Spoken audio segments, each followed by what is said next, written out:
Good evening. Good evening. It's an honor and pleasure to open the Religious, Gender, and Political International Dialogue co-organized by the Van Leer Jerusalem Institute and the Women's Studies in Religion program at Harvard Divinity School. Relations between religion and politics have been debated since the biblical period. Then, these relations were framed and usually described as conflicted relations between the prophets and the priests. Since then, our libraries housed sophisticated analysis undertaken in social sciences and humanities. Though recent entry to our understanding of religion and politics of women and to the field, women's involvement in religion and politics has already enriched our understanding of religion and politics. On some occasions, gender analysis reveals and challenges the dominant outlooks, whether of central tenets or subtle implications. Many other studies portray politics and religion as separate spheres, and thus gender, when introduced, is done so to deal either with religion or politics. In contrast, this interdisciplinary conference aims to examine gender, religion, and politics as a three-section of forces, as interlocking systems, each of which is necessary to the understanding of the other. Each is dynamic, redefined, and reshaped from within, as well as by their encounters with the other two.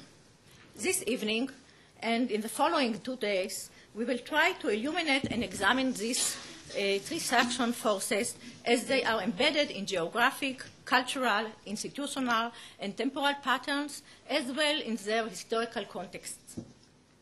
An impressive international group of scholars has gathered here to accomplish these ambitious challenges. I would like to thank each of the participants for joining us to this intellectual voyage. I'm sure we will also benefit meaningfully from the audience that we hope will attend the next sessions and take part in the discussions. This international dialogue encounter culminates the work of an ongoing workshop at the Van Leer Institute and is following the tradition of the Women's Studies and Religion program at Harvard Divinity School that each year brings together 5 scholars from various disciplines and countries.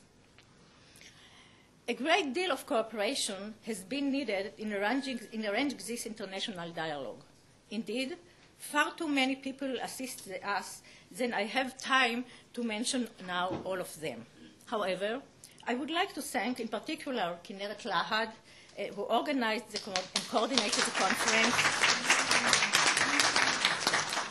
and took part in the advisory committee together with Dr. Anat Lapidot-Frila and Dr. Tamar El-Or.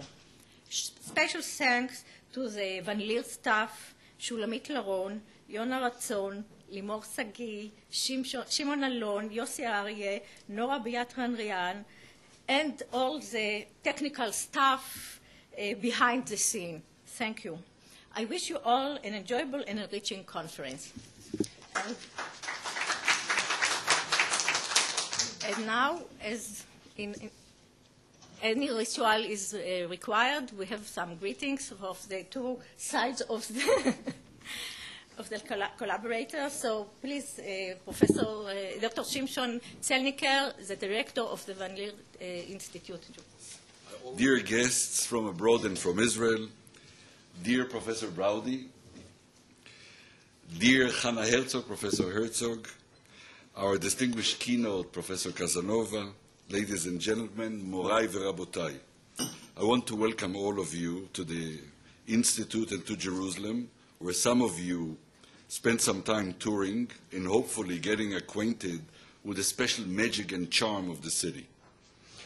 As a local host of the conference and the co-sponsor together with the Women's Studies program at Harvard Divinity School, I have a limited role to greet you and wish you a successful dialogue and a meaningful 2 days during which to iron out some of the important issues that inhere in this very difficult compound of gender, religion, and politics. In a society where religion and politics continue to cohabit intimately, and where the public sphere is imbued and frequently controlled by religious establishments and rules of conduct, the question of gender in this mix is all important. Not only because women are killed weekly by religiously driven siblings and parents, but because the key to reform and internal change within religion, be it Islam, Judaism, or whatever, is intimately related to the place and perception of women in religion, the whole role of gender. This and other issues are the subject of much research and conversation in the Institute. We are very interested in the resurgence of religious movements, in religious fundamentalism. We just published, an interesting collection on Jewish fundamentalism, a topic not liked in Israel. We are very interested in the challenges of religious fundamentalism to the state. We regard religion as a direct opponent of the modern state, and therefore I'm looking forward with great interest to the deliberation and to the insights that the 2 days hopefully will bring all of us. Since I cannot outdo Hanna Herzog in political correctness, I have a much shorter list of things, but I do feel I have to thank Hanna, Kinneret, and of course Shuli Lad for the devotion with which they come to the task, any task, and their contribution to what I would hope will be a successful event. And of course to Professor Braude for a very wise and far-sighted agreement to cooperate, with us. I wish you all a very successful, innovative, and insightful 2 days. Thank you. So, allow me to invite Professor Braude, Director of the Women's Studies in Religion program. I spent there 1 year, and this was one of my best years in my academic career. Please. Shalom. It's a great pleasure for me to bring greetings from some distance from Cambridge, Massachusetts, on behalf of Harvard University and particularly the Women's Studies in Religion program at Harvard Divinity School. We are a program that is dedicated to generating new knowledge about women and religion through primary research. And our program is based on the conviction that in order for women to advance in the modern world, that we need to understand the deepest sources of gender roles in culture, and that requires an engagement with religion and with religious scholarship at the deepest levels. We have thousands of years of religious scholarship from a male perspective, and I'm happy to say we now have 25 years in the Women's Studies in Religion program at Harvard Divinity School. We're proud to be a pioneer, celebrating a quarter century. It seems in Jerusalem hardly worth mentioning, but a breath we hope that will bring more to follow and will be a beginning. We explore women and religion, both bringing a critique of the traditions, but also as part of our goal at the Divinity School of training the religious leaders of the future across a broad spectrum of faiths. And to that end, we believe that women need to be able to control the foundational documents of their traditions and to bring their own perspectives and critiques to bear within their traditions as well as from outside them. And we hope to bring those two kinds of conversations into productive dialogue.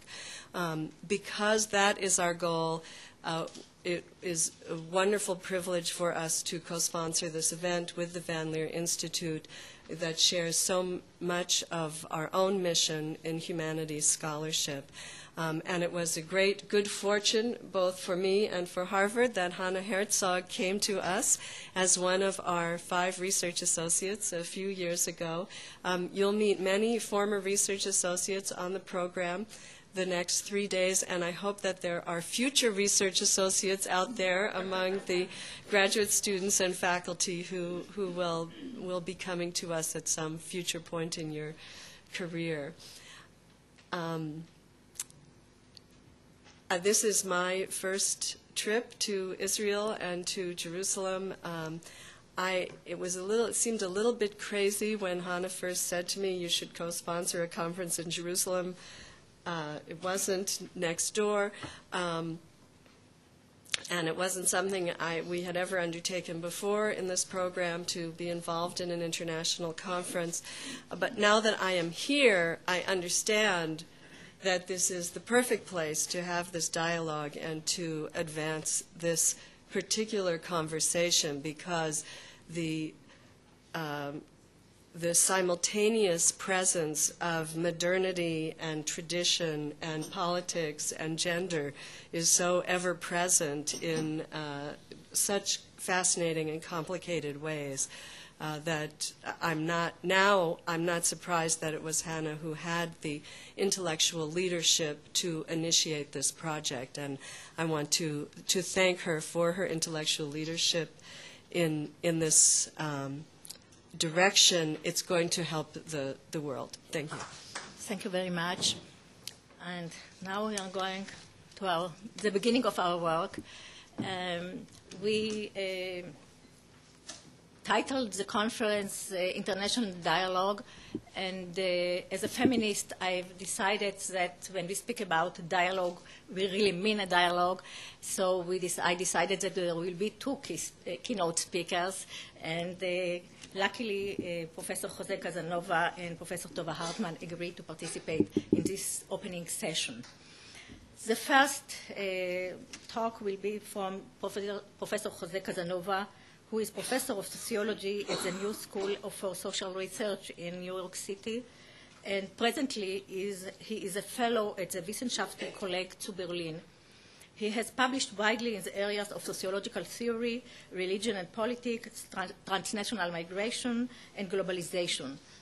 His most important work, Public Religions in Modern World,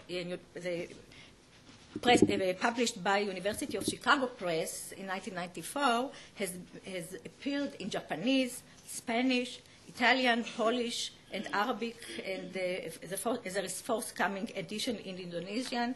And Shimshon, please look at me. We are looking for a Hebrew translation of the book. Professor. Thank you very much. I'm deeply honored and greatly grateful to have the opportunity to be here at the Leer Institute. It's also the first time I'm in Israel and in Jerusalem, so it's really, really a great also personal experience for me. And I'm deeply grateful because I have not done work on gender. I've done work on religion and politics, and I will try at the end of my presentation to also bring some reflections on gender. But I thought that given the kind of discourse, global discourse that all of us have heard and participated in the last decade, and particularly after September 11, I thought it is very important that we at least come to reflect upon the way we talk about Islam throughout the world, the Jewish discourse on Islam, the Christian discourse on Islam, the secular discourse on Islam. And because I come from a tradition of analyzing Catholicism and politics, I thought it would be interesting to look at Islam from the perspective of the Catholic experience, the encounter with modernity, and this is what I'm going to try to do in today's presentation. The contemporary global discourse on Islam as a fundamentalist, anti-modern, and undemocratic religion shows striking similarities with the old discourse on Catholicism that predominated in Anglo-Protestant societies, particularly in the United States from the mid-19th century to the mid-20th century. In today's presentation, I would like to draw some admittedly superficial comparisons between old Catholic and current Muslim politics at three different levels. At the level of the transnational structures of Catholicism and Islam as world religions, at the level of religious political parties and movements in national politics, and it related issues of immigrant incorporation of Catholics in Anglo-Protestant societies in the past and of Muslims in secular Christian Western societies today. At the end of my presentation, I will try to offer some reflections on the issue of gender and religious fundamentalism, an area in which I can claim much less expertise or at least less continuous analytical attention. Now, even a superficial comparative analysis between the old Catholic and contemporary Muslim politics at all three levels should serve to substantiate 3 points. First, that the holy affiliation of religion and politics, as controversial as it may be, has an old history and is likely to persist into the future, thus putting into question the secularist assumption of the privatization of religion in modern societies. Second, that the resistance to the secular differentiation of religion in politics is neither uniquely Muslim nor peculiarly characteristic of non-Western religions, thus putting into question spurious contrapositions of the secular West and the religious rest.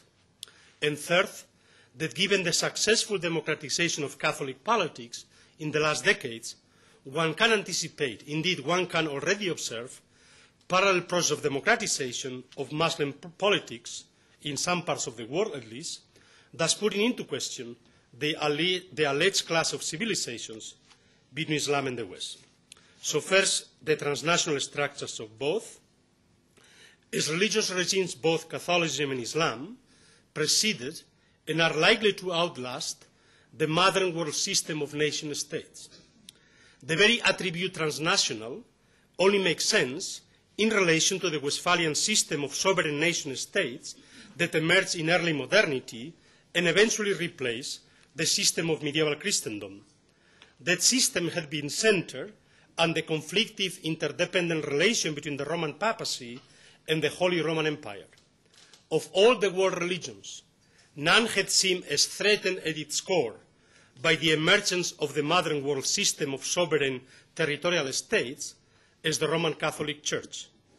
The dissolution of Western Christendom undermined the role of the papacy as the spiritual head of a universal Christian monarchy represented by the Holy Roman Empire. The papacy lost control of the emerging national Catholic churches to Caesaro-Papist Catholic monarchs, and it itself became territorialized into the papal states, reduced to being just another marginal and increasingly irrelevant sovereign territorial state. One by one, from the 16th to the 19th century, most of the transnational dimensions of the medieval Catholicism receded or disappeared altogether. It is not surprising, therefore, that the Catholic Church remained for centuries adamantly anti-modern and developed a negative philosophy of history. The year 1870 marks the turning point in the modern process of Catholic globalization, at the very moment when the papal states were incorporated into the new kingdom of Italy and the papacy was forced to renounce its claims to territorial sovereignty. The First Vatican Council reaffirmed papal supremacy. Through the control of the nomination of bishops, the papacy has gained progressively and for the first time, and I repeat, for the first time in history, control over the national churches. So the loss of the papal states, rather than leading to the further weakening or even extinction of the papacy, as was first feared, has led to the reconstitution of the Vatican as the highly centralized administrative core of a modern transnational religious regime, this time on a truly Catholic, that is, global ecumenical basis.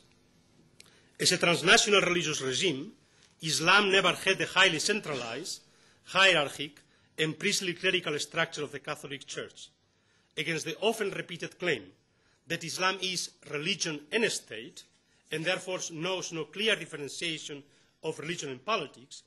Even a superficial acquaintance with the complex history of pre-modern Muslim societies across 3 continents and over a millennium makes abundantly clear that the patterns of relations and indeed differentiation between religious and political institutions and structures are as diverse as anything one finds in Latin Christendom or indeed in any other world religion.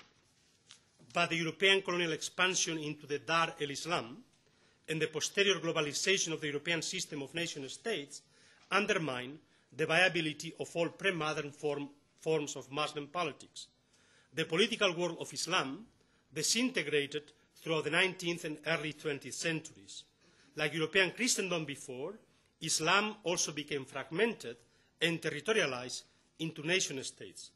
The dissolution of the Caliphate, following the collapse of the Ottoman Empire, found little resistance throughout the Muslim world, particularly in predominantly Muslim countries. With the emergence of various forms of secular nationalism after World War II, it seemed as if the nation-state was becoming also for Muslim peoples the primary imagined community, replacing the old transnational imagined community of the Ummah. It is increasingly evident, however, that in the last decades, Islam is being reconstituted as a transnational religious regime and as a global imagined community. But unlike the modern reconstitution of the papacy as the core of a deterritorialized transnational Catholic religious regime, the dissolution of the Caliphate has created a void and a still unresolved crisis in the political imaginary of Islam as a transnational religious regime. Three alternative models of organization of Islam and of the global Ummah are competing on the world stage among Muslim actors. First, the predominant model, and the one more in accordance with the world system of states, is that of an international system of Muslim states in geopolitical competition with other state blocs and with Western hegemony. To a certain extent, this has been the aim of the organization of the Islamic Conference since its founding in 1972. Virtually all states with majority Muslim populations now belong to the conference. No other world religion has such an interstate organization, yet the OIC has proven an extremely ineffective and non-cohesive organization. The second model is one of diverse, non-state, transnational Muslim groups, the Khilafis, striving to reconstitute the Caliphate, or a global Muslim polity incorporating all the historical territories of Dar al-Islam, of which the radical jihadists, willing to use specular terror across state borders, are the most prominent, or at least they have attained the greatest global prominence. In terms of numbers, those may be relatively small and rather isolated and loosely organized cells, but through their willingness to openly challenge the hegemony of the Western powers, particularly the United States, and through the skillful use of Muslim rhetoric and symbols, they have captured the imagination and the sympathy of many disaffected Muslims throughout the world, particularly in the diasporas of radical Islam. Although a highly destructive force able to disrupt the international order, such terrorist groups present no real threat to Western hegemony or to the established Muslim states, no more so than did their modern global precursors, the anarchist terrorist groups of the end of the 19th century or the left communist factions of the 1960s. There are some similarities between transnational jihadism today and Catholic ultramontanism in the 19th century. Both were parallel responses of transnational religious groups to the threats of the modern system of nation-states and the political opportunities of globalization. But Catholic ultramontanism only turned politically violent in conjunction with integralist tendencies aiming to restore Catholic authoritarian monarchism against the liberal state, particularly against republicanism, as in the case of the Carlist Wars in Spain or counter-revolutionary Catholic monarchism in France. The Cristero rebellion in late post-revolutionary Mexico had a similar character.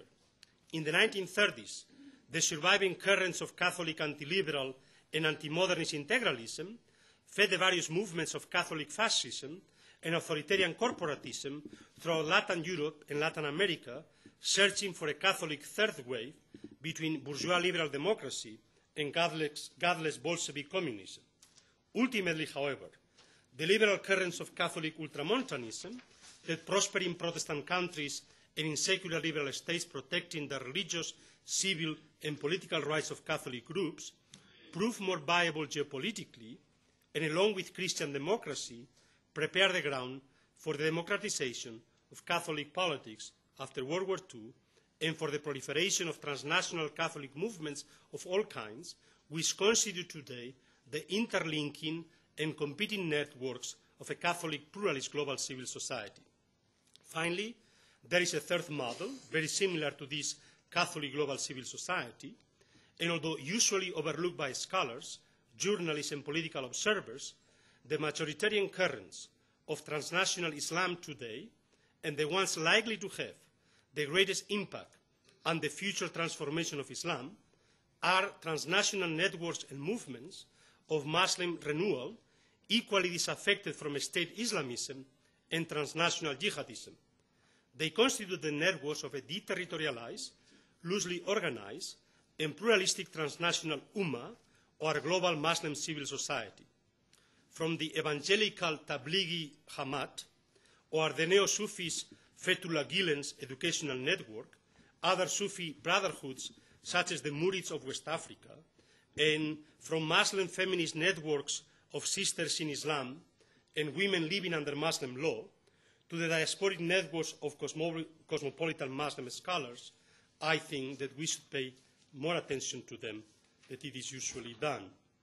Yet, despite the multifaceted varieties of the public forms of modern Islam, the contemporary global discourse on Islam, at least in the West, tends to depict Islam uniformly as an essentially fundamentalist, anti-modern, and anti-democratic religion.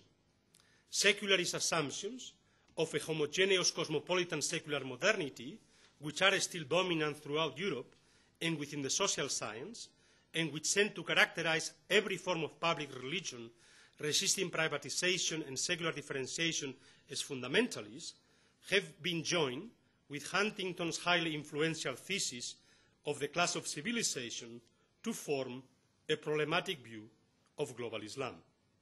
The similarities between today's discourse on Islam as a fundamentalist anti-modern religion incompatible with democracy and yesterday's discourse on Catholicism are indeed striking.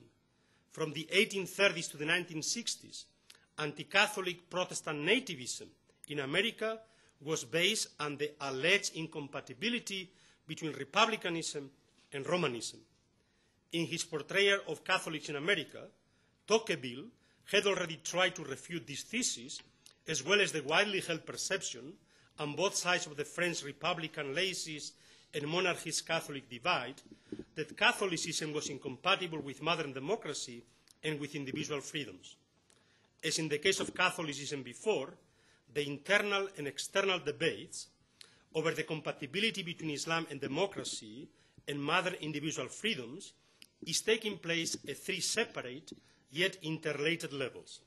First, in debates over the proper articulation of a Muslim ummah in diasporic context outside of Dar al-Islam. Second, in debates over the democratic legitimacy of Muslim political parties in Turkey and elsewhere, which, like their first equally suspect Catholic counterparts, may establish new forms of Muslim democracy akin to Christian democracy. And third, in debates over the alleged clash of civilizations between Islam and the West at the geopolitical level, with clear parallels with earlier debates on the clash between republicanism and Romanism. Under conditions of globalization, all three issues have become ever more entangled, feeding upon the resonance of Huntington's thesis. The thesis, which is well known, so I will not really present it. I only would like to use Huntington's own analysis of the third wave of democratization, which was the wave that started in the 1970s, first in southern Europe, Greece, Portugal, Spain, then throughout Latin America, going to Asia, and then all through Eastern Europe, and then ending in South Africa. And roughly two-thirds of the 30-some countries which did undergo successful transitions to democracy since the mid-70s have been Catholic. Moreover, Catholic groups play a prominent role in democratic transitions even in countries where they constituted small minorities, such as South Korea or South Africa. So in this respect, it was a Catholic wave, and this is the way Huntington called it. It was a Catholic wave, not just because the countries where it occurred happened to be Catholic, but because the transformation of Catholicism associated with the adjournamento of the Second Vatican Council was itself an important independent factor in producing, or at least in shaping, the wave. Indeed, had Huntington developed his argument only a few decades earlier, before the Catholic adjournamento, the formulation would possibly have taken the form of the clash of the Protestant secular West against the rest, and Catholic culture could have been easily construed as essentially inimical to democracy. And irrespective of how one judges the old anti-Catholic prejudices, there was a lot of good grounds for the prejudices, the swift and radical transformation of the religious teachings of the Catholic Church puts into question the notion of the unchanging core essence of a world religion as dogmatically structured as Catholicism. So the premise of an unchanging core essence, which is so close to Huntington's thesis, should even be less valid for other world religions with a less dogmatically structured doctrinal core, or with a more pluralistic and contested system of authoritative interpretation of the religious traditions. Now, it is an undeniable fact that the majority of Muslim countries today have authoritarian political regimes and repressive states. Many of them also seek the religious mantle of Islam as a source of political legitimation for the most diverse institutional and political practices. In fact, practically every political movement or project in power or in opposition throughout the Muslim world claims to be Islamic, if not Islamist. It is this very fact of the apparently inevitable fusion of religion and politics in Muslim countries that has led so many external observers and experts to attribute a fundamentalist essence to Islam that allegedly makes it incompatible with the differentiated structures of modernity and with the privatization of religion supposedly required by liberal democracy.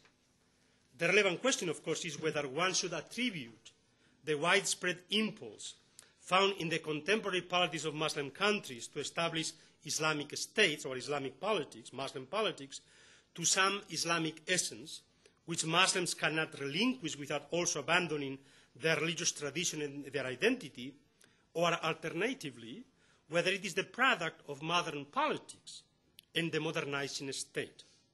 I'm not in a position to evaluate the competing claims concerning the history of Islam, but since one finds similar fundamentalist impulses to symbiotic fusion of religion and politics throughout the history of nation-state formation in the Christian West, and today one finds similar fundamentalist impulses within Judaism in Israel, within Hinduism in India, and within Buddhism in Sri Lanka, to mention only a few cases, I would be inclined to attribute the common fundamentalist impulse to the common context of nation-state formation rather than to some common symbiotic fusion of religion and politics at the genesis of all these religions, which has left an indelible mark in their makeup.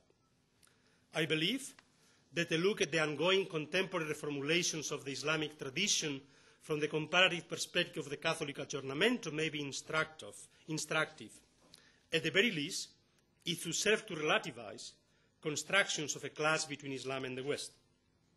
Every incrimination of Islam as a fundamentalist, anti-modern, and anti-Western religion could have been directed justifiably against Catholicism not long ago.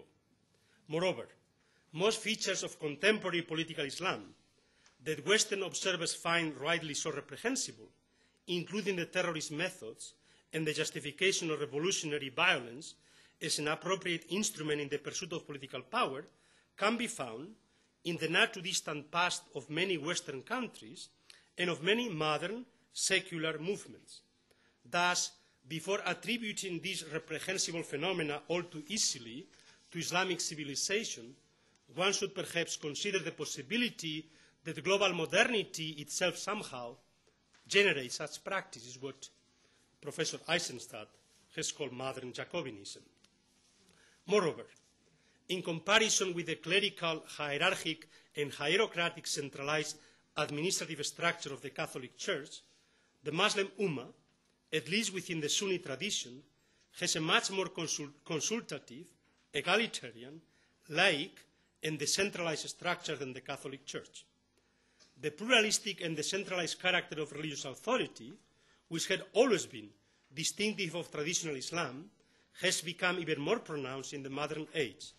Actually, if there is anything on which most observers and analysts of contemporary Islam agree, it is on the fact that the Islamic tradition in the very recent past has undergone an unprecedented process of pluralization and fragmentation of religious authority comparable to that initiated by the Protestant Reformation. But few would deny that this pluralization and fragmentation of religious authority amounts to a participatory revolution and to a democratization of the religious sphere. But can this often chaotic ferment be transformed into a force conducive to a democratization of political structures and to the institutionalization of an open and pluralistic civil society made up of publics and associations based on protected individual freedoms? One should not expect, of course, an unambiguous and uniform answer to this question. Ultimately, time will tell. But since many scholarly interventions in public affairs actually have practical repercussions and may even have the character of self-fulfilling prophecies, I would rather contribute to wishful thinking in viewing the contemporary revival as a form of Islamic aggiornamento. However, there is a crucial difference between the two aggiornamentos. The Catholic transformation had the character of an official, relatively uniform, and swift reform from above that found little contestation from below and could easily be enforced across the Catholic world, generating as a result a remarkable global homogenization of Catholic culture, at least among the elites. Islam, by contrast, lacks centralized institutions and administrative structures to define and enforce official doctrines, and therefore the ongoing Muslim aggiornamentos to modern global realities and predicaments are likely to be plural, with multiple, diverse, and often contradictory outcomes. There is no guarantee, indeed it is unlikely, that movements of Islamic revival or renewal will be uniformly conducive to democratization. What is more certain is that democracy is unlikely to grow and thrive in Muslim countries until political actors who are striving for it are also able to frame their discourse in a publicly recognizable Islamic idiom. Calls for the privatization of Islam as a condition for modern democracy in Muslim countries will only produce anti-democratic Islamist responses. By contrast, the public reflexive elaboration of Islam's normative traditions in response to modern challenges, political learning experiences, and global discourses has a chance to generate various forms of public civil Islam that may be conducive to democratization. Now, one could offer illustrations of Muslims aggiornamentos from processes of democratization in Indonesia, or in Malaysia, or in Bangladesh.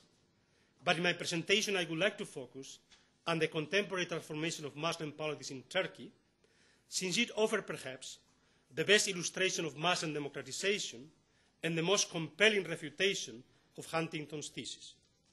In the class of civilizations, Huntington depicts Turkey as the classic and paradigmatic case of a torn country that is a country with a single predominant Muslim culture whose leaders want to shift it to the West. Given his essentialist conception of civilization, Huntington considers such a task nearly impossible. Indeed, he argues that Turkey, having experienced the bad and the good of the West in secularism and democracy, is perhaps the best qualified candidate to become the core state of global Islam. Huntington would apparently welcome such a transformation of Turkey from a secular to a Muslim state, if only to fulfill his own prophecy of the inevitable clash of civilizations. According to Huntington, at least three requirements must be met for a torn country to redefine successfully its civilizational identity. And I will quote him. First, the political and economic elite of the country has to be generally supportive of and enthusiastic about this move. Second, the public has to be at least willing to acquiesce in the redefinition of identity. And third, the dominant elements in the host civilization, in most cases the West, have to be willing to embrace the convert. In the case of Turkey, the first requirement has been a given since the 1920s.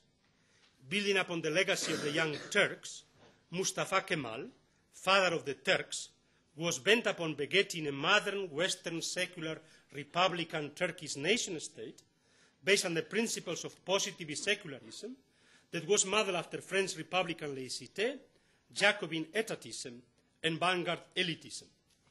But the 6 arrows of Kemalism, namely republicanism, nationalism, secularism, estatism, populism, and reformism, could not succeed in producing a Turkish secular homogeneous nation from above. Ultimately, the project of constructing such a nation-state from above was bound to fail because it was too secular for the Islamists, too Sunni for the Alevis, and too Turkish for the Kurds. A Turkish state in which the collective identities and interests of those groups that constitute the overwhelming majority of the population cannot find public representation, cannot possibly be a truly representative democracy, even if it is founded on modern secular republican principles. But Muslim democracy is as possible and viable today in Turkey as Christian democracy was half a century ago in Western Europe. Secular Europeans, apprehensive of Muslim political parties, or of any other religious political party for that matter, seem to have forgotten that the initial project of a European Union was basically a Christian democratic one, sanctioned by the Vatican, at a time of a general religious revival in post-World War II Europe, in the geopolitical context of the Cold War, when the free world and Christian civilization had become synonymous. But this is a forgotten history that secular Europeans, proud of having outgrown a religious past from which they feel liberated, would prefer not to remember. Moreover, practically every continental European country has had religious parties at one time or another. Many of them, particularly the Catholic ones, had dubious democratic credentials until their negative learning experience of fascism turned them into Christian democratic parties after World War II. Turkey has been patiently knocking on the door of the European club since 1959. But until very recently, there was no chance that Turkey could have met, nor seem actually eager to meet, the European Union's stringent economic and political conditions for membership. Only after the landslide victory of Recep Tayyip Erdogan's Justice and Development Party, the AKP, in November 2002, have the structural conditions been created to introduce the kind of constitutional, legal and democratic reforms that makes European Union membership possible. The paradox, therefore, is that only the rise of Muslim democracy in Turkey has created the conditions for real democratization and authentic Europeanization of society. So, Huntington's second requirement, therefore, has also been met: the willingness of all the publics, secularists and Muslim publics in Turkey, to join Europe. What is less clear is whether the third requirement will follow, namely whether the Europeans, the political elites as well as ordinary citizens, are willing, if not to embrace, at least to admit a modern Muslim democratic Turkey into the European Union. The widespread and contentious debates across Europe reveal that Islam, with all its distorted representations as the other of Western civilization, represents the real stumbling block, rather than the extent to which Turkey is ready to meet the same stringent economic and political conditions as all other new members.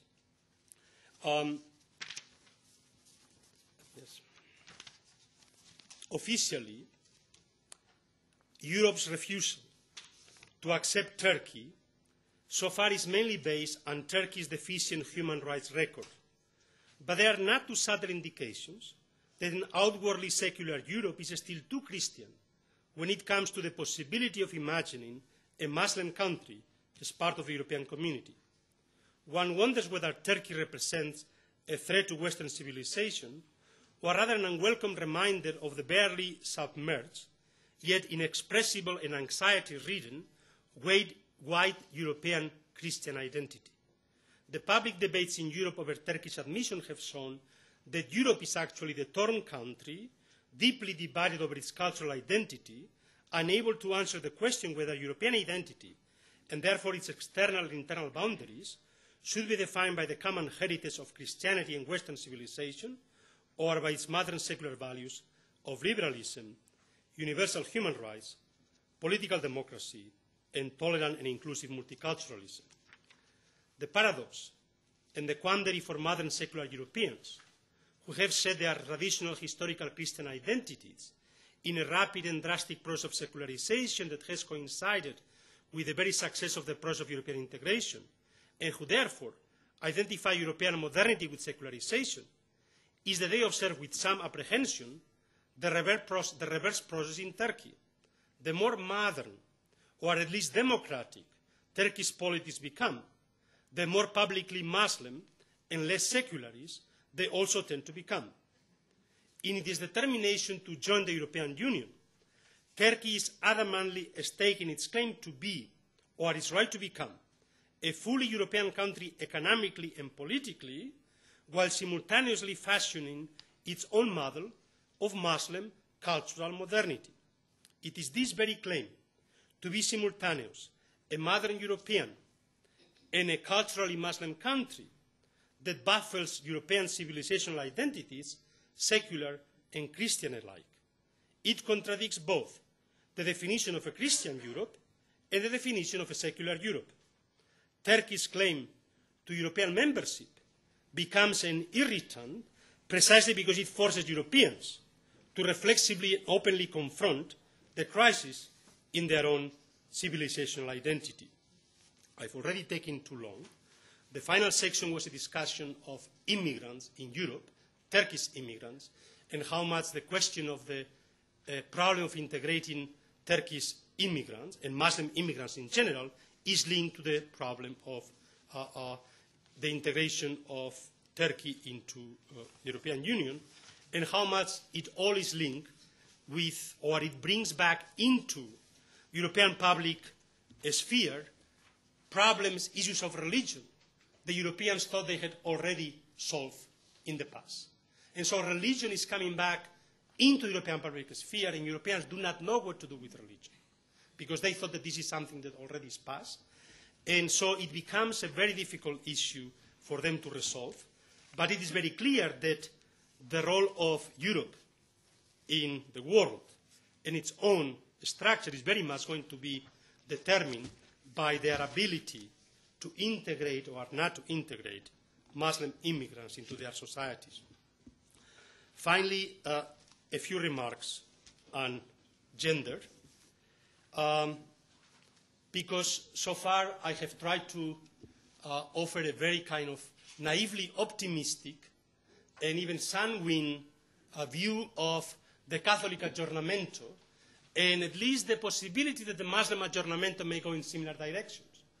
But it's not the issue of gender precisely that one that shows that perhaps both religions are so fundamentalist, that these are the very limits of the aggiornamento, the Catholic aggiornamento. Is not the issue of gender precisely what unites all religious fundamentalisms, Catholic, Jewish, Muslim, Hindu, etc.? Was this not the lesson of the coalition of Catholic and Muslim conservative religious forces at the Cairo and Beijing International Women's Conferences? Is this not the field where the clear lines between modern, progressive, secular feminism and anti-modern, reactionary religious fundamentalism can be drawn?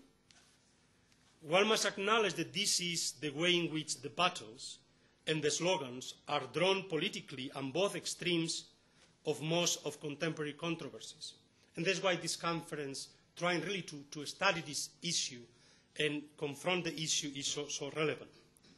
And thus I would like to introduce some complexity nuances into what otherwise appears as a clear-cut, simple and differentiated analysis, precisely by looking into Catholicism and gender. On the one hand, there is no doubt that this appears to be an area in which the Catholic hierarchy has drawn a clear, unambiguous line, one could say a wall, limiting how far the Catholic aggiornamento can go. The Catholic hierarchy happens to be an extreme case of a male, gerontocratic, celibate, religious elite, which seems unwilling to give up its institutional power. And we heard today about Sister Brenda from the Sisters of Zion and how the culture of masculinity is so powerful in the neighborhoods where she moved, but obviously it's as powerful in Rome as it is in the Muslim world. So issues of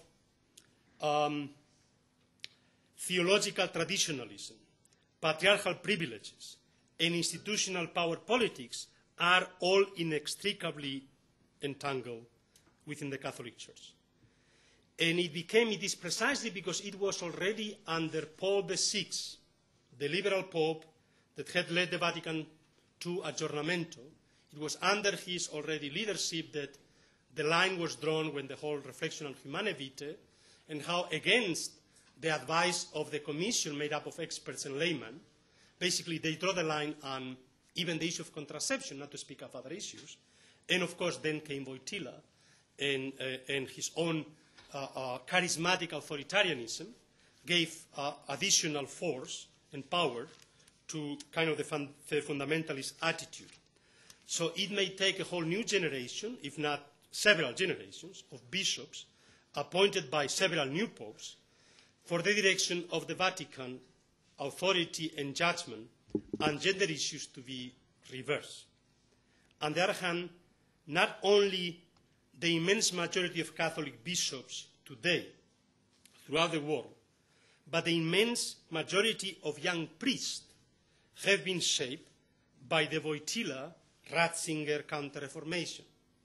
So it would seem that one can be very hopeful in these issues, the direction of the Church. And yet, on the other hand, sociologically speaking, one sees the overwhelming importance, how the majority of the Catholic laity throughout the world is going precisely in the opposite direction of the Catholic hierarchy.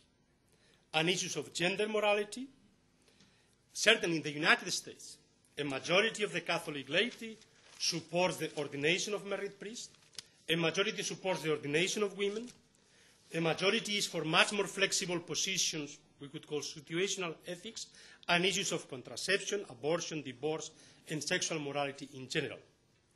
And what is important to realize is that much of the laity defends these positions, conscious that they are diverging from the official position of the hierarchy, yet maintaining that they are doing this not because they are sinners and bad Catholics or deviant, disobedient Catholics, but because they are following their conscience and they think that they cannot do otherwise. So it is this fact, the majority of Catholics today are openly disagreeing with their hierarchy on these issues, thinking that doing so doesn't make them bad Catholics. And this is what is a fundamental point that we have to understand. And of course, women here, Catholic women, especially Catholic nuns and Catholic pastoral agents, have been the crucial role. Priests, of course, has been a male priesthood that have interpreted the Catholic tradition, but in the last 20 years, nuns have become more and more important in the pastoral work of the Church at all levels throughout the world. And they are really bringing a completely different, I could say, attitude to these matters. We could go and put as an example human rights. The Catholic Church for 150 years, adamantly, since it was declared by the National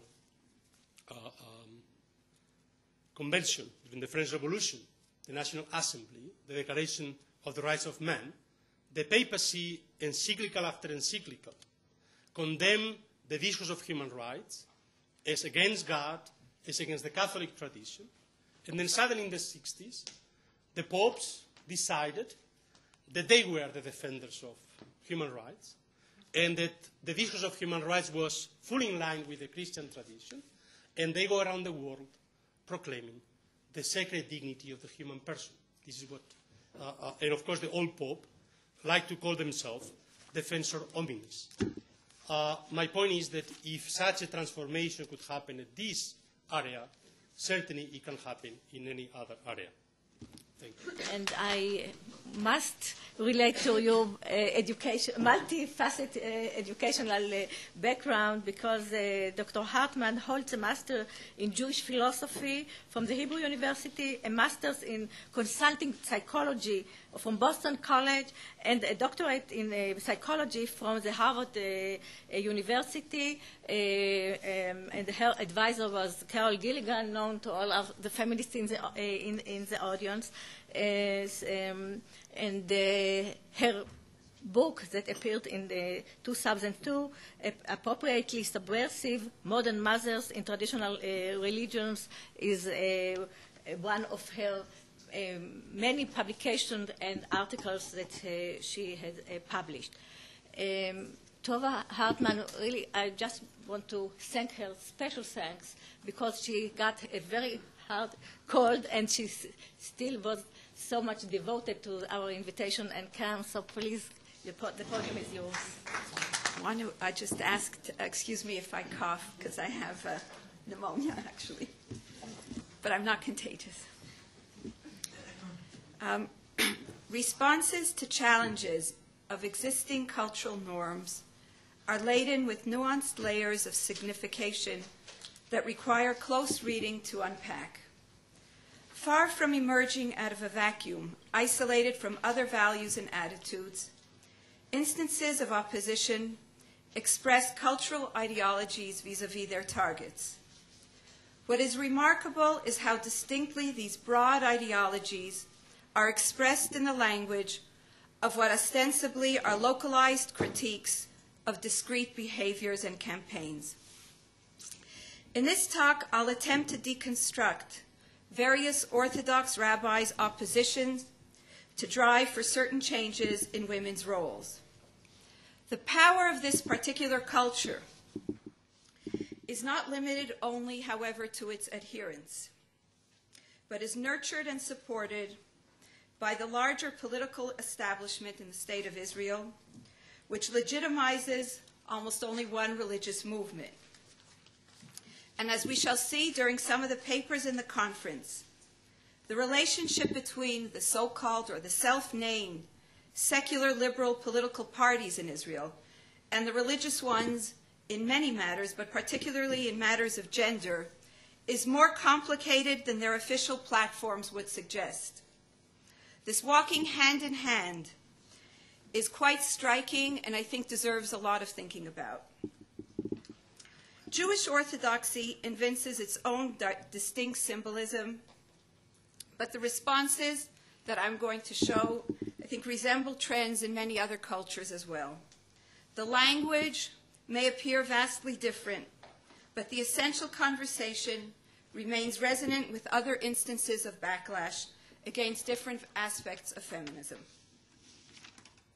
This talk will describe 3 such instances spanning roughly the last 100 years, in which there have been pushes for increased participation of women, including the drive for women's suffrage and their right to hold public office in pre-state Israel in 1919, the phenomenon of all women's prayer groups in the 1970s, and the current trend towards greater women's participation in Orthodox ritual. Though separated by decades, each of these developments met with quite similar responses, characterized by suspicion and delegitimization. The responses tap into collective Jewish symbology by making implicit comparisons between those petitioning for increased participation and known cultural villains, casting an aura of suspicion on the project as a whole. They question the activists' motives, ascribing to them ulterior agendas that are foreign and inauthentic to the tradition. This claim leads naturally to accusations that proposed changes jeopardize the tradition's very core authenticity and, in turn, the communal stability which that authenticity is understood to guarantee. The rabbinic discourse does not limit itself to deciding matters of Jewish law, but claims authority as an arbiter both of social roles and individual spiritual needs. In all the cases that I have brought, the legal decision is prohibitive. An interesting discussion in itself, but not my particular focus. I would like to analyze the meta-halachic or the meta-legal discourse that emerges around women's roles and how this gets folded into discussions about women's rules. What is the justification for the status quo? What is the attitude towards those who are asking for change? What is the perception of what that change will bring about? What are broader cultural ideologies that we might compare with these kinds of responsa? Does this rhetoric sound familiar to people in other faiths, in other instances of drives for increased women's participation? In the early 20th century, as liberal democracies throughout the world faced the issue of women's suffrage, the Jews of pre-state Palestine, pre-state Israel, were engaged in this conversation in their own localized terms. Rav Kook, one of the spiritual leaders, ruled strongly against granting the right to vote and to hold public office to women. His legal discussion about this issue is noteworthy for its brevity. He makes the sweeping claim that there are instances of what in Jewish legal tradition is nearly unheard of, an open and shut case. And I quote, "I must say that the rabbis who announced this prohibition, stemming from the law until now, drew their opinion from the source of the one voice we hear from the Torah, from the prophets and from Scripture, from the Halakha and from the Agadah, that opposes this modern innovation." It is interesting just to note that other serious legal voices claim that this legal discussion is much more complicated, the issue far more complex, and they brought a host of precedents to support their position. Sources which the Rav Kook, whose knowledge of Jewish legal tradition was encyclopedic, certainly would have been familiar. He categorizes women's suffrage as something foreign to Jewish tradition and the values it represents, locating it definitively outside. It can be understood only as a modern innovation, I quote, a European novelty, alien to the biblical spirit and to the national tradition. Standing in stark opposition to, I quote, the biblical integrity and purity with which our life has been imbued since time immemorial, and derived from a novel Irish moral quality, this foreign value runs counter to the spirit of the whole nation, close quote. He rejects the premise advanced by suffrage proponents, linking equality with dignity and respect. In fact, he says, the desire for equality in the secular world is a deviation from and a distortion of women's true nature, resulting from their mistreatment at the hands of crass men. Because Jewish women are treated well, they require no such remedy. And I quote, "If other nations' family situation had been as peaceful and dignified as it generally is in Israel, the women themselves, as well as men of science, etc., etc." I'd like to just note here that it's interesting that members of the British Parliament felt that they also treat their women quite well. And as they said, and we have records from 1910, that women, they also felt that women didn't need it. Women have no need to vote. Husbands, fathers, or brothers have always protected their interests and would continue to do so.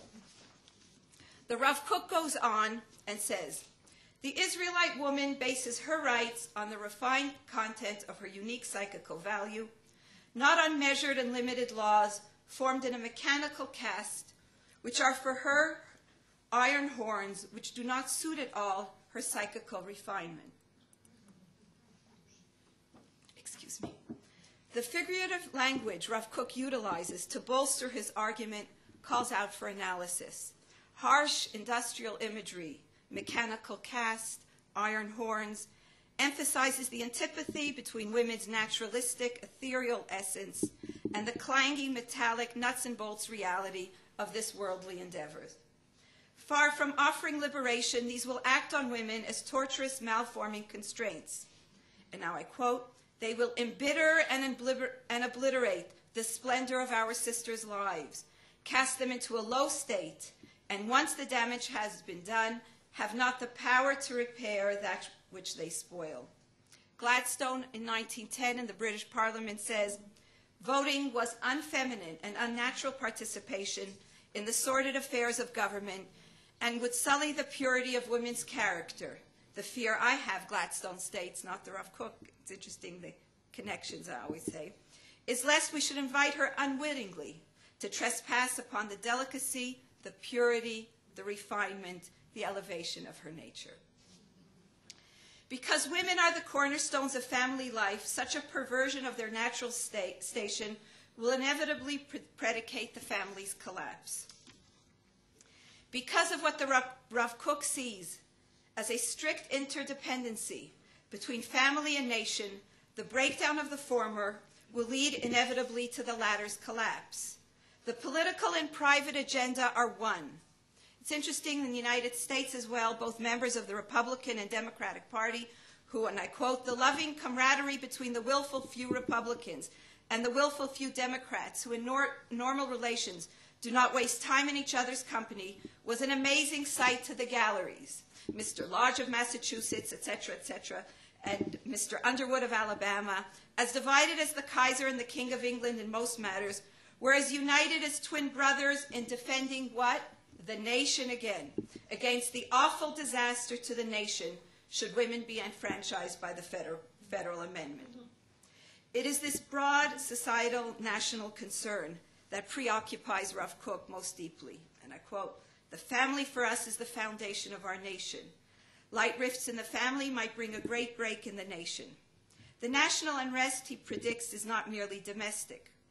And he says, by showing that the world that we have no original system, stemming from the content of our own spirit, which is revealed through our teachings and holy traditions, and making themselves into mere followers of European culture and little disciples of contemporary civilized people, the Jewish nation in the eyes of the world forgoes its claim to a unique identity and thus to a discrete tract of land. It gives an opening to those enemies of Israel, both internal and external, who make use of the libel that the young Israel has lost its link to the holy book and therefore has no right to the biblical land. Because return to the land of Israel is bound up with the spiritual historical narrative, which Rav Kook was renowned for explicating, the prospect of being stripped of its claim to the land of Israel poses more even than an immediate existential threat.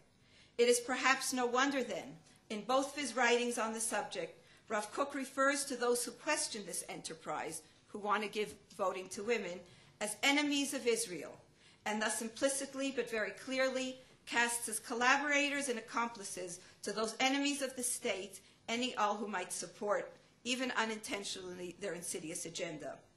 Those promoting greater participation for women in public life, those claiming that women should be able to vote and or hold public office, fall in perforce with this unsavory crew, standing in brazen opposition not only to Israel's covenantal past, but to its existential present and national and perhaps messianic future.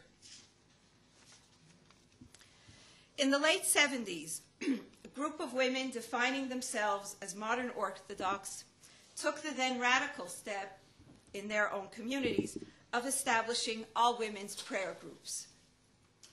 Two prominent rabbis, Rabbi Tursky and Rabbi Meiselman, responded with a litany of objections. While ultimately prohibiting such gatherings, their responses, like Rav Kook's, are far from simple legal judgments. In fact, both concede that women's prayer groups as such do not constitute an outright violation of halakha, of Jewish law. What is it then about the drive for increased public and ritual participation that leads them to generate such intricate rationales that we will hear a little bit about to support their objections? Twersky defines women's prayer groups as unequivocally other, falling squarely and clearly outside the pale of normative Jewish prayer. In order to make a claim about what prayer is not, he offers a definition of what, according to his understanding of Jewish tradition, prayer is.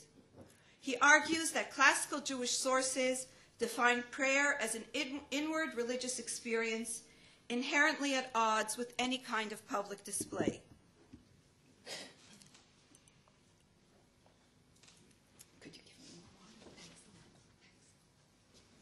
One engaged in an act of genuine prayer would not only avoid outward exhibitions of spiritual fervor, but would actively flee the public eye. Participation in public rituals of communal prayer does nothing to enhance the experience of prayer. Why Jewish tradition established public prayer at all, much less assigned it such a place of prominence in communal life, based on his argument, any public expression of prayer seems misguided and antithetical to traditional imperatives and mores, is left unaddressed by Tversky, for whom the otherness of public prayer seems applicable to women only. This apparent and somewhat glaring disjuncture does nothing to curb the stark insistence of Tversky's language and tone. And I quote, "The desire for an emphasis upon active participation and leadership are antithetical to genuine service of the heart and contribute to the extroversion of prayer." The emergence of women's prayer groups, he says, is not a representation of increased desire for spiritual expression among women, but rather the result and expression of a religious crisis. Unwittingly, Orthodox women have absorbed, been consumed by, the values of a secular egalitarian culture which stands in direct contradiction to the Jewish spirit. The good news is that having adopted these values unknowingly, women need only to be re-educated properly in order to rectify their breach. They may think they are cultivating an authentic religious urge, but in fact they've been duplicitously swindled into confusing spirituality with, I quote, "a fool's paradise of religious accommodation." And Jewish women, he argues, must be helped to internalize the dissimilar equality of the two genders and elucidate the vitally important heightened spiritual dimension of the feminine role. As he goes on to demonstrate, fool's paradise is not an accidental phrase. Coupled with the language of crisis, an odd and glaring position worthy of attention in its own right, the Garden of Eden allusion gives a mythic spin to what Tversky suggests is a mistake primordial in origin and potentially catastrophic in its effect. The mythic symbology works to associate a unique and uniquely modern social development to a familiar paradigm with deep-seated negative connotations. The association works to foreclose further discourse. If change in women's religious roles is equivalent to original sin, what further elaboration or analysis needs to be? Interesting, rather than spell out the nature or history of the religious crisis, he asserts but does nothing to substantiate. Tversky instead spells out the terms of his own metaphor.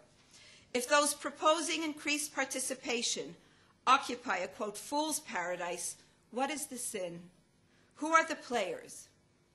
By way of background, he introduces yet another well-known Jewish villain, assimilation. Assimilation, he says, comes in two forms, one practical or active, whose manifestations are overt and conspicuous to the naked Orthodox eye, and thus relatively easy to negotiate. The other, far more insidious, which he refers to as ideological or ideational assimilation. Its proposals for change can pass the halachic, the legal litmus test, but still subvert the spirit of the law. Like the biblical serpent who engages Eve in seemingly innocuous small talk in order eventually to lull her into sin, ideological assimilation, and I quote, is oftentimes subtle and beguiling. It can be clothed in technical halachic compliance, thereby masking the ideological deviation. It almost always precedes and inexorably results in practical assimilation. According to Tversky, however, the threat posed by those advocating for increased women's participation is far broader in scope. For as the biblical story makes clear, and I'm always interested in the metaphors in which are used, because I think they're not just put there. So as the biblical story makes clear, The destruction wrought by the snake does not stop at the first woman. She turns around and passes it on to her male counterpart, and by extension to all humankind. According to Tversky, those advocating for change have already been dazzled by the charms of assimilation, the charms of the snake. One only need to extend his own metaphor to infer that he sees his role as rabbi to protect himself and his community from allowing that second fateful transfer to take place. I quote, "We must recognize that the possible ramifications of this falsehood are especially frightening and particularly tragic." Remember, this is a group of women who are davening Ashrei together. "Propelled by negative momentum and misguided by erroneous teachings, some women, God forbid, could reject, as a result of praying together, all remaining legal constraints in an unrestrained attempt to enhance their inauthentic prayer experience in particular and religious experience in general." So it is here that this discourse shifts definitively from merely describing a threat to casting those supporting the proposed change as enemies of Jewish tradition and unity. And these kinds of answers around this issue continued with these kinds of themes. I don't have time to go into each one of them. But basically, what I would say, that, and here I quote Rabbi Meiselman in this, is that the danger is not what is, but in what could be. And as they said, again, I would say, in the end, remember, women praying in religious Jewish services, and I quote here, "will include pagan rituals and cast off the yoke of obligation in a free-for-all spiritual exploration detached from anything halachically Jewish and therefore devoid of anything spiritually authentic."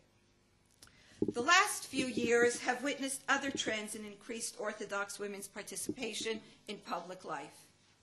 Orthodox Jewish wedding ceremony includes the century-old custom of publicly reading a wedding contract, an ancient Aramaic document. Traditionally, this reading has been performed by a man, and in recent years, Orthodox women seeking areas in which to increase participation without violating direct halacha have begun to perform this reading. There's also a growing conversation about the issue of ordaining Orthodox rabbis, and Rabbi Schachter, one of the most influential legal authorities in the modern Orthodox world, wrote an essay harshly condemning and ultimately prohibiting both these forms of participation. He begins with the ketubah reading, the reading of the marriage contract, acknowledging again that from the perspective of the law of the wedding ceremony, there is nothing wrong. Schachter then makes a rhetorical move which he repeats several times over the course of his essay.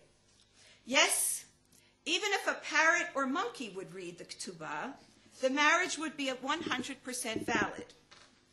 Schachter invocates parrots and monkeys, natural mimics that imitate human speech and activity without any consciousness of what they are doing. Right?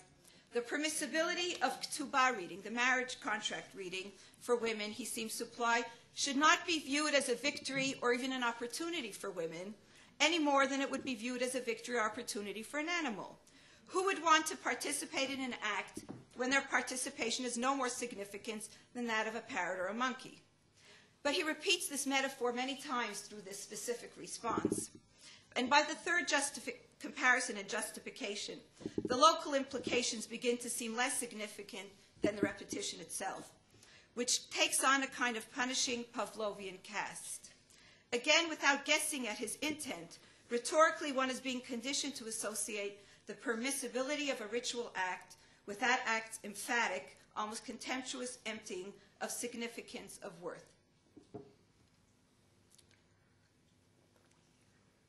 In this case, by the end of his essay, the time-honored custom of reading the ketubah, which over centuries of homiletic interpretation has become saturated with layers of meaning, has effectively been reduced to an act requiring no consciousness, no will, and thus commanding little respect. It's very interesting when we speak about the slippery slope. What I always say is that when rabbinic rules attack women and places where women can participate, the only thing that's left for them to do is to divest that actual meaning of any halachic importance. So I always question what is the who and where is going down, which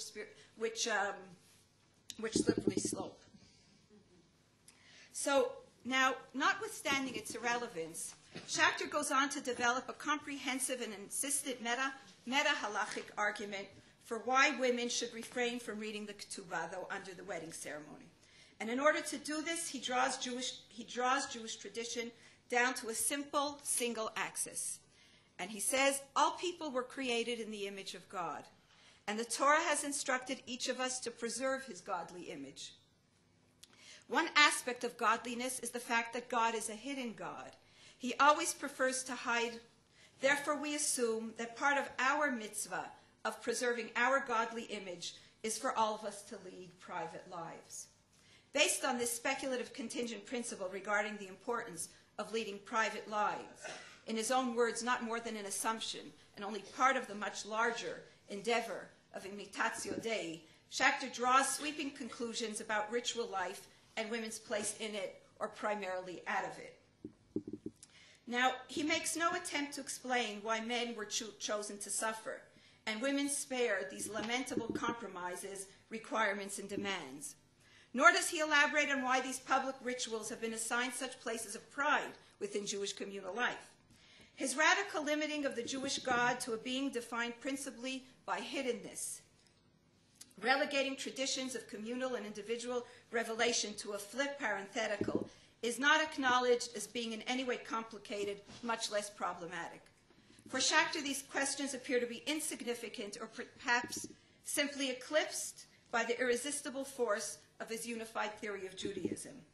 Once it is understood that women's exemption from public ritual is actually a privilege that allows them to remain in line with Judaism's defining value, what question then could someone have?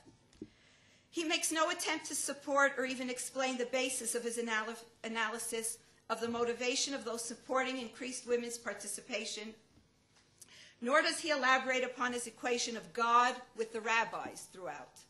And of course, which rabbis?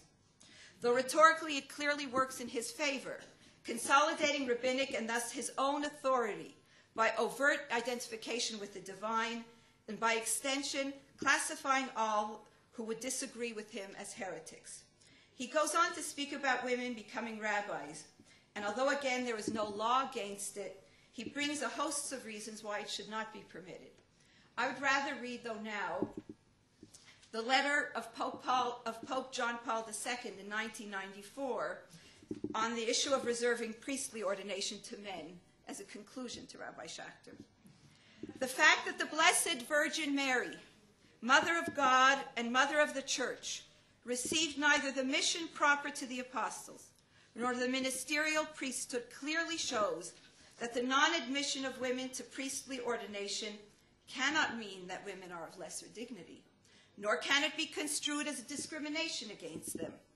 Rather, it is to be seen as the faithful observance of a plan to be ascribed to the wisdom of the Lord of the universe. The presence and the role of women in the life and mission of the church, although not linked to the ministerial priesthood, remain absolutely necessary and irreplaceable. And now just one more thing, by defending the dignity of women, etc., etc., etc., they too take one place. And to conclude, taken in its broad strokes then, the discourse of backlash can be reduced to an overwhelming exhortation for women to remain in the private sphere. It functions not on the local legal level of evaluating women's rules, but rather on the sweeping meta-legal level of defining and restricting women's roles. Collectively, the array of rhetorical strategies defining the desire for anything beyond the status quo as foreign and dangerous to tradition, attacking the motivations of anyone petitioning for such change, associating them with classic cultural villains, and defining them as enemies of religious stability and continuity, all point to one cultural fact. The only way for the community to survive is for women's roles not to change. The silencing is cast in variations of the language of modesty, privacy, internality, higher spiritual levels of women, the true will of God. Ultimately, what makes the examination of backlash interesting is not merely what it reveals about authority figures' stances vis-a-vis women's roles, but what it reveals about the state of gender dynamics within every given community.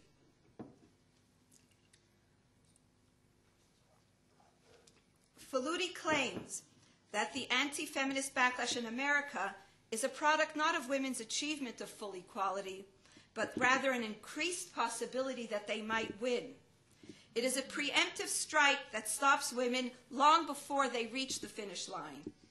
In this light, the true logic of the slippery slope arguments raised by all the rabbis under discussion, which consistently seem out of all proportion with the proposed change, begins at least to make some sense in their own terms.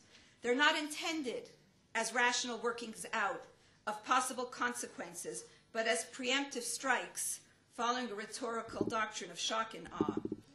They betray a perception of slippage in the consolidation of patriarchal control, always, as Baker Miller says, triggered by the perception, accurate or not, that women are making great strides.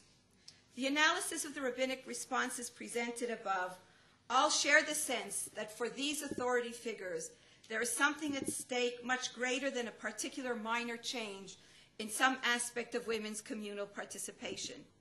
It is important to view them not merely as manifestations of a generalized bedrock of misogyny, lashing out reflexively against any deviation from the norm. Reactions to change, though, expose something very raw about the nature of a given relationship in its pre-change status quo. So I would like to argue that the discourse of backlash, with this fierce, alarmist rhetorical bluster, is actually just an articulation of oppression that has been taking place all along. A long submerged iceberg breaking the surface for the first time, aggression made overt.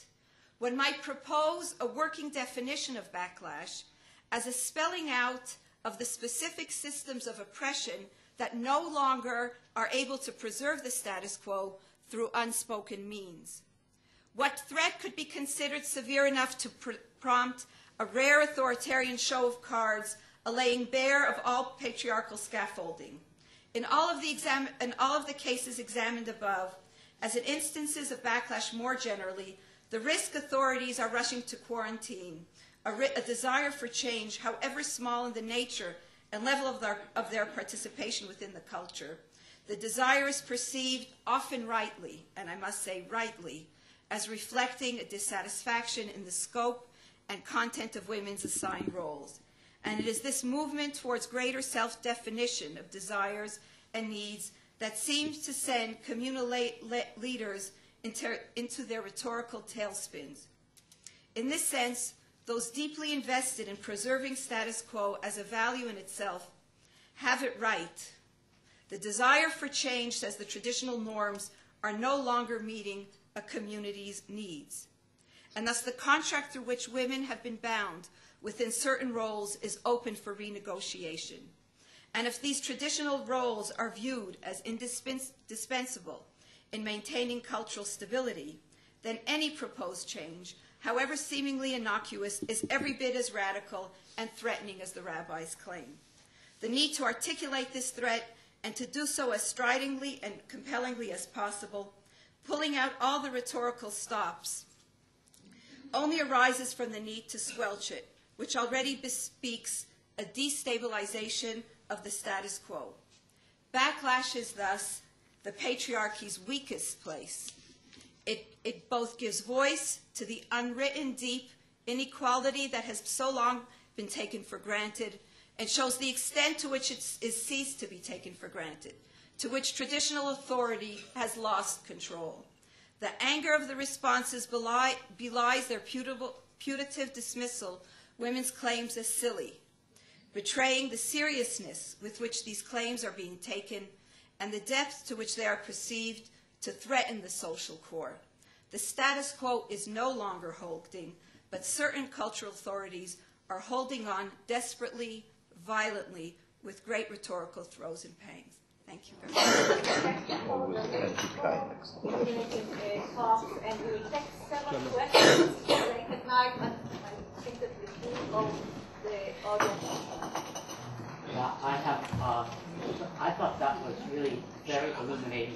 and I could think of ways of getting around the prohibition of reading the Tova. But my question is to you is, what happened to the women's group? Did they just submit to the prohibition? Did they continue to pray discreetly? Did they leave religion? What was, what's the fate of people who get caught in this kind of situation? Now, to you, Professor Casanova, I was thinking that maybe the situation of Catholicism, I'm going to try to, in 1 minute, present an argument just for heuristic purposes, which is one that maybe modernization is not about democratization, as you seem to assume, but about capitalism and liberalism. So that in that way, China, which is not a democratic country, would be perceived by the West as being more democratic, more Western than some kind of democracy. Two, about Catholicism. Maybe Catholicism had in it a specific rational neo-Thomist kind of tradition that equipped it for the next stage. That, it couldn't just be seen as anti-modern, because that very anti-modernity had in it some kind of rationalist element that then could be potentiated at the next stage. Thank you. Yes, I want to thank both speakers for very interesting lectures. My question is to Tova. Since you are trained not only in the history of religion, Judaism, and so on, but also in psychology, what is your psychological explanation for this misogyny which you mentioned, for this hatred of women, fear of women? Does it have something to do with men's early relationships with their mothers? Does it have to do with any? This is a very interesting question because the strictures that you have mentioned against women, the preventing women from advancing, the denial of rights to women, and so on, they must have some kind of psychological basis that don't just come out of the blue. Being an Orthodoxly ordained rabbi, I thank you very, very much, Tova, for your talk. I have a question to you and then to Professor Casanova. My question to you is the following. I agree with everything you said, but as I've often told you, I think that patriarchy itself is actually passé. So that means unless women are fixing the rules, a part of the participatory process, rights, roles, rules, we are all the time still catering to this need, we're catering to these weaknesses, we're catering to all this stuff that we basically don't want. So in other words, Salvatore Braude, a long, long time ago, following off firstly, wrote a long time ago an article about Musa Avicha and Torah Timecha. And my question to you, how would you define this Torah Timecha as a Torah for men and women? If men have spoken for men and women, I think we're at this stage where we have to take responsibility. My question to Professor Casanova is the following. I actually also don't feel that you can really put Catholicism and Muslimism and Europe together, but my question is actually the following. I teach in Germany, and I've been noticing that, of course, what is clothed in very political terms is, of course, the religious fear, this fear of 8 million or 100 million Muslims all of a sudden. Now, the question is this only part of modernity, that people have lost their religious identity, or are we really faced with situations where in a certain context, religious identity and national identity are one? Thinking of a lot of Muslim countries, thinking of India, etc. So the question, what about religion and nationalism as a political concept? Thank you very much. Six that we allow the Tova? No, I just Okay. drink it. I'll go first. So, Professor Casanova. Yes, modernization is not about democratization in the Tocquevillian sense of the term. I mean, when Tocqueville argued that Catholics had no problem with democratization, he meant precisely they are equal religion, everybody is equal under the papacy, there are no hierarchies in this respect, and therefore open to democratization. In this respect, yes, it is true that the issue with Islam is not so much democratization per se. Islam is a highly democratic religion, but it is more liberalism, issues of liberalism, not so much capitalism, but liberalism. So indeed, but this was, I would argue, also the fundamental question for the Catholic Church. It was really the question of freedom of religion. It was the question of accepting the fundamental principle of freedom of conscience of the individual. And then, of course, everything else followed from it. So, yes, I agree that the fundamental issue is really about individual rights or the individual conscience and the ability of these individual liberties. So whether Catholic neo-Thomism, of course, and this is the question of Catholicism. On the one hand, Catholicism is part of, if you have a whole theory about modernity and the West, Catholicism is an integral part of the West. And therefore, you could say it was always part of this possibility, this potential. My claim is, and this is, when I make the comparison, and this is why, concerning the second question, my aim was not to show that those religions are similar in any respect. My aim was to ask ourselves, since the discourse we have on Islam today is so similar to the discourse we had on Catholicism today, and this discourse seems so outmoded today, maybe we should simply reflect, and maybe in 20 years from now, we'll see how much our discourse was also outmoded.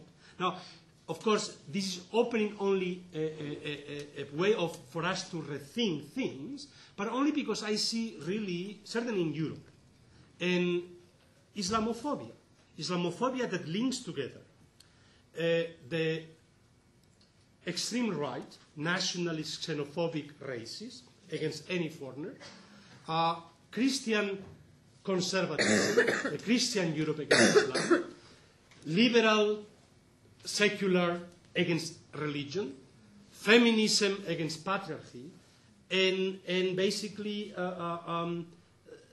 radical, if you wish, modernist against. So it is this fusion of all the different discourses on Islam that put it all together in undifferentiated critique that brings together issues of women, issues of terror, issues of, and all of it together as if it would be the same thing.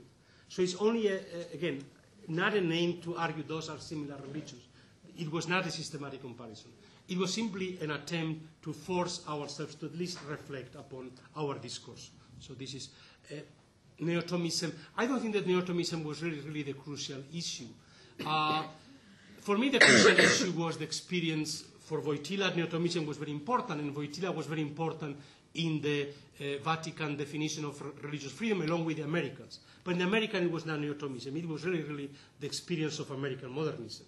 And I mean, I have not got into it, but my claim is that in the same way that the diaspora, immigration to America of Judaism and Catholicism radically transformed Judaism and Catholicism and has affected global Catholicism, global Judaism, my claim is that it is having the same effect upon global Islam, and it's going to have a similar effect. What is the fate of women who get caught in this? Is it growing or is it not? So one of the reasons why I think it's so important to have this conversation is because very often we think in the West, or we sometimes allude ourselves, that we are all going towards this, that feminism is just growing, and it's not, and there was a reason why I used even the American political backlash as an example here, because it's not going that way. So the issue of the women's prayer groups, for example, there are some places that there are, but they have been really, I would say, they have not grown in any significant way. They are there. They exist. Many closed down their women's prayer groups. Many it has become peripheral. They're often relegated to the cloak closets. I usually say once a month they're allowed to meet, and some just look at the aesthetics of where they're put. And it is not necessarily an optimistic analysis, I would say. We could hope that it would be. But many advances that have been taking place in Israel, even Yishuvim in Israel, where women have danced with the Sefer Torah on very simple, basic things, have stopped. So that it's really good. It's a very interesting place about what will happen, how it's going ahead. It is certainly, I would say I would use the model of developmental psychology, and that is when I teach developmental psychology, I always teach my students, it doesn't go that way. It's just really not that way. Though, I do want to say that there are women's prayer groups, and they are functioning, and there are people like me who decided then to start another shul. And people come and daven. So that it really is just something that I think is much more complex, or it's just that we really don't know. So some have stopped and some continue. Now, as to the psychological hatred of women, I don't know if it's from hatred of women or from loving women maybe too much. I don't, as an analysis of how these things come about, as I said, I think they're much too pervasive and exist and are similar both in the general psychological traditions, in religions, in rabbis, with priests. So it's very hard for me to be able, I would be so presumptuous to give a psychological analysis of why it is or that the rights of women are being blocked and it's so universal. I think the only thing I can look at is just the manifestations of it and see how can we change it. Now, as to I think you were speaking, I would say, about messianism when you said that patriarchy is passé. But I don't think that patriarchy is passé. I really, really don't. I think that women have been given, as a result of the feminist movement in all places, a chance, men and women together have been given a chance now to begin to perhaps create something different. But it is not passé.